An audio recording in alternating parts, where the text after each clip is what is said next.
Here's how to add transitions between two clips in Premiere Pro.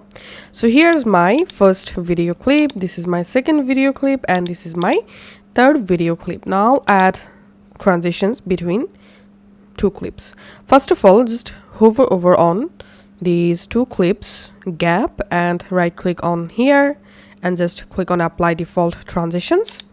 This will apply the default transitions between two clips. Now if I play my video, as you can see, transitions showing.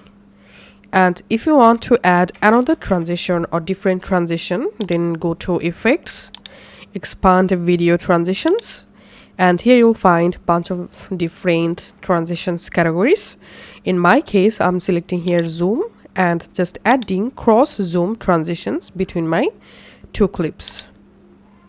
And now let's see the preview.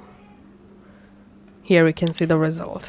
And now if you want to increase or decrease your transition duration, then all you have to need, just hover over, select the transition, and you can zoom in the timeline first of all, and here you can increase or decrease your transition duration.